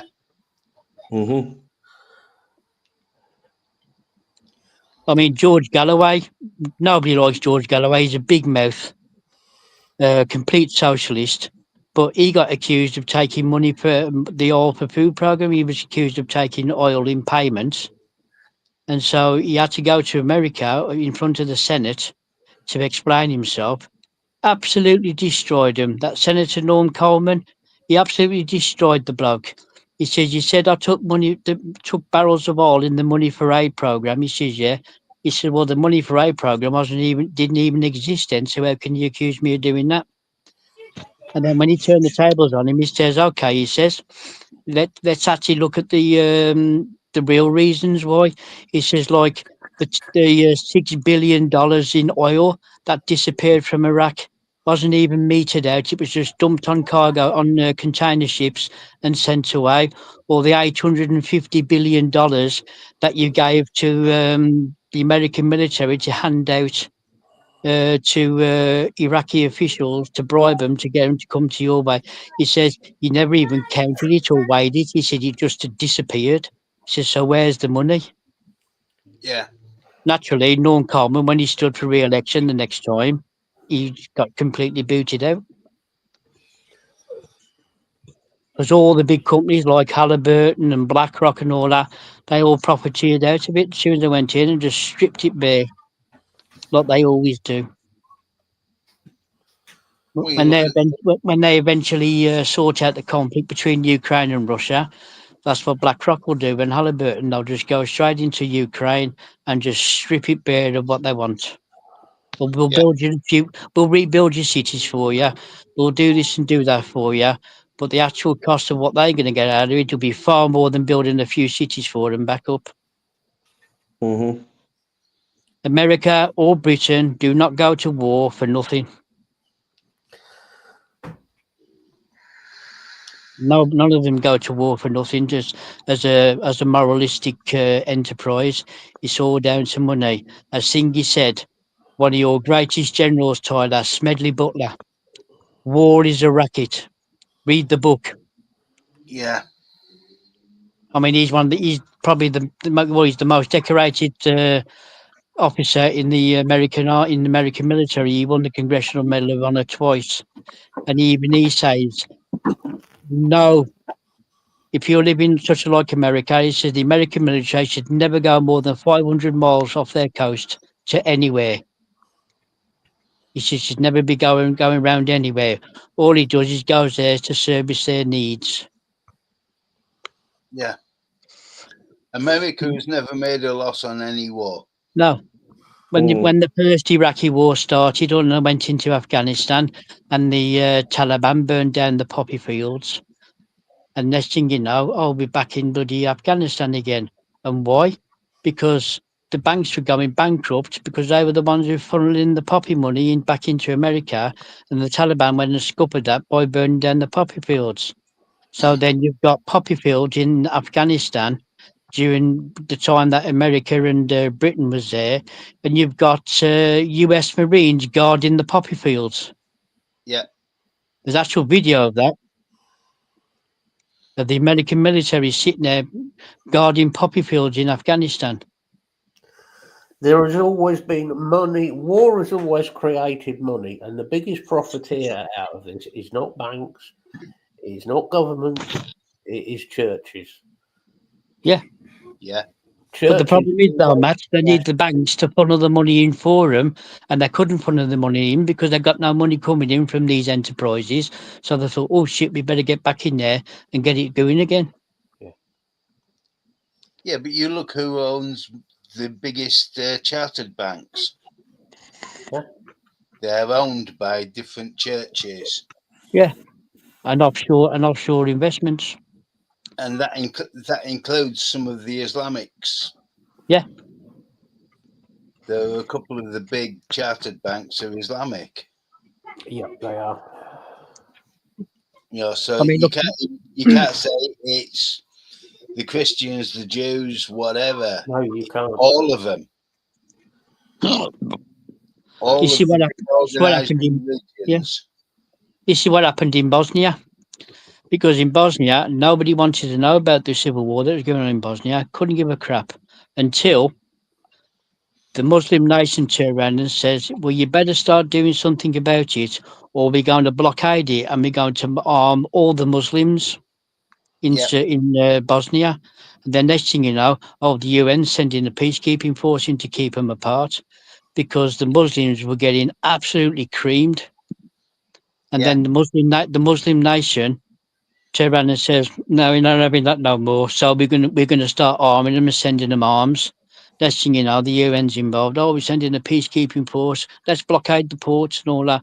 Yeah, because if the Muslims had got involved, then that would have been, you'd have had World War III. Yeah, A the lot thing sooner. was, it was the Russian Orthodox Church that financed that. Exactly, yeah. It's the Russian Orthodox Church that's funding the bloody stuff that's going on in Ukraine at the moment. Yeah.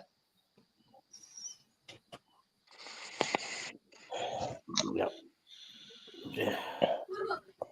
It's all down to money. It's nothing to do with being moral and being just and being right.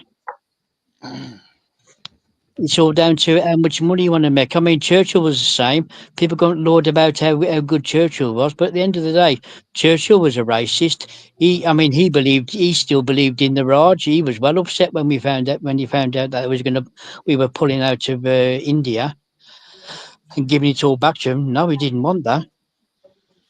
He wanted to fight the Russians as well. What do you think he did when he was a soldier in the army? Where was he fighting? In Crimea. Yeah.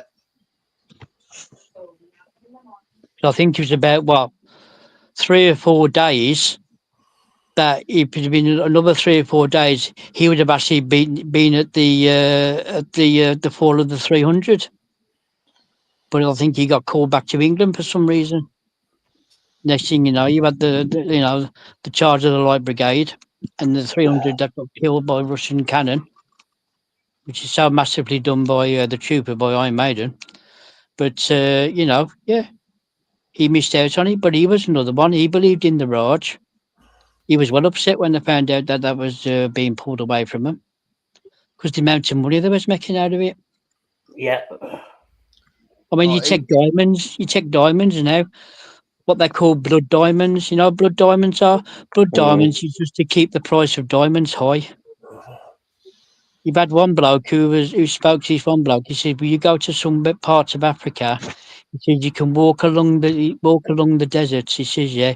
He says they're the size of footballs. You could kick them. Yeah. But you can't use them because they're classed as blood diamonds. Oh, the Angolan diamonds. Yeah, and you can't sell blood diamonds on the market. It's illegal. It's only to keep the price of diamonds high for the engagement and wedding market. Yeah. Yeah. Which is like trillions of dollars a year. I would say the blood diamonds are ground up and used for industrial work. Yeah. Yeah. But he says you can actually go into parts of Africa, walk along the floor. He says and you can kick them and they're the size of footballs. Just And one that's thing: Churchill was not in the Battle of Crimea. The what I Battle of mean. Crimea was 1856, so it would have been Yeah. long before Churchill would have been born. But he was. I mean, yeah, but he was over there, wasn't he? Well, if he was about a year old, maybe. No, I think he was that much. I think he was over there. The Crimean War's been on and off ever For years, since. I know. Donkey Ever years. since the 1830s. It's never really stopped. Yeah. That piece of land has been fought over since the 1830s. Yeah. And I don't think it's ever actually had peace. The first war that I know Churchill was involved in was the Boer War in South Africa, to my knowledge. It's like when you come to World War II and all that, when the Germans were stomping right through Europe and heading towards Russia. Even the Russians couldn't stop them. Who stopped them? We did, because we told them how to beat the Germans. And it wasn't Montgomery or some famous brigadier. I think it was a colonel or a general. Alexander, his name was. He told the Russians how to beat the Germans. He says, fight them for a couple of days. And then in the night, when they're trying to recover, you just pull back, destroy everything, leave them nothing, and just keep pulling back into Russia.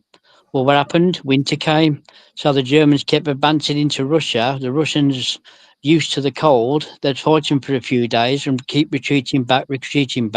What happened? Well, the Germans froze to death because they couldn't take the machines and their own soldiers couldn't take the cold. Yeah, plus the supply lines were too long. Yeah, they were. Well, that's how Montgomery defeated Rommel, because Rommel's supply line was too long. Yeah. And plus you had the SAS keep hitting and running him all the while, and that's what killed him off. As we're at 2 hours, should we call it a day? Yep. Yeah, probably should.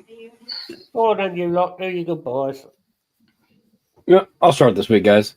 Well, as always, everybody, thanks for coming in and having a waffle with us and sharing what you feel comfortable sharing. We do appreciate it. And like I said before, anybody for any reason needs any of us, don't hesitate. We all need help some days, whether it's just an ear to talk to or a whole conversation. So yeah, keep that in mind. Everybody have a great week this one, and we'll see you next week. Craig, say your goodbyes, buddy. Yeah, thanks everyone for joining us. Thanks, Steve, for coming on for a bit as well. Big love to everyone. Thanks for joining us. If anyone needs us, we are always there. One of us will get back in touch with you if you do need us. We'll be back again next week. And have a good week. I'll pass it on to Steve now. Oh no, Lee's 50th show. We'll see how that goes. Anyway. Okay. Oh yeah, thanks for having me on, gents. But like I said, we're always about if you want to talk. Takes a bit longer for me to walk because walking's a bit hard at the moment, but I'll get there in the end. Yeah, he wobbles and falls. Yeah, well, he went and got legless again, didn't he? Yeah. Mm-hmm. But now I've got my electric chair now, I can move about a bit better. I keep suggesting wheelchair races around the garden, but they keep telling me no.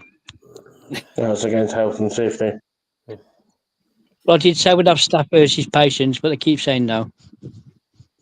Well, as long as you're going downhill, you might win. Oh, Steve, well, no, we get the expensive chairs, Tyler. The ones that can do about 20 miles an hour. You know what I mean? Well, yeah. I'll say Metaman's got one that does about 35. Jeez. Oh yeah, I've seen them on the mobility bill. They're like £47 a week, and they'll do like 25 miles an hour, and they've got a range of about 30 miles. Yeah. But then you're talking them chairs are about 6,000-7,000 quid. Yeah. Mm. So you might as well buy one. You might as well have one of them. You might as well have one of them instead of electric car. Would be more reliable. Yeah, we go further as well. Matt, if you end up upgrading Probably. the chair, we can call it an EV for you. Yeah. Yeah. One of the women who works here's got one. It's a very nice car, an EV car, but nah. No such thing. Right, just Well, wait you to do me goodbye then. Right. It's been an interesting chat. We didn't mention the one thing that I wanted to raise. I'll do it next week. We'll do it next week. But yeah, it's been an interesting evening's chat as usual, and I hope everybody does well this week. We'll be here again next week to annoy you. It's our speciality, really, isn't it? It is.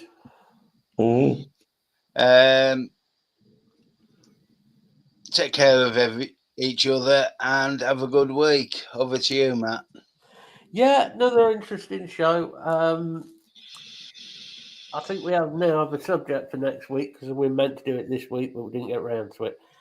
Like the guy said, if you need to contact us at any point, you know where we are, so that's not an issue. Contact us. Lee has got the show on Wednesday, which is the 50th show. So that means cake, jelly, and crisps. That Well, could get and- messy. And more bourbon than Lee needs to ingest, but we will see what happens. No, it'll just be beer. So he'll probably celebrate with a few bevies. If it's his 50th show, Matt, is he inviting Vic on? No, he isn't. Ah, bollocks. Blocks away. We could So, have a Matt rant. You could have a Matt rant at the start of it. You know what I mean? We Set the don't tone. need me ranting at it at the start. 50th show with us idiots. I think we've got Scott coming on as well, so that'll be probably turn into piss taking throughout the show. Debauchery of every topic on saying, yeah, well, no. Yeah, well done, Lee, man, for 50 shows, man. That's some achievement, mate. Good on you. So that should be fun. Should be a bit of a giggle. Yeah, jump over, come and see us. Well, I got fuck all to do, so I should probably be there. Yeah, well, you'll turn up. Yeah, I've no doubt of that. Well done, Lee, man. 50 shows, man. That's excellent work, that is, mate. So yeah, that is all from us for now, and we shall say a goodbye for now. I will see you all later, guys. Yep. See you.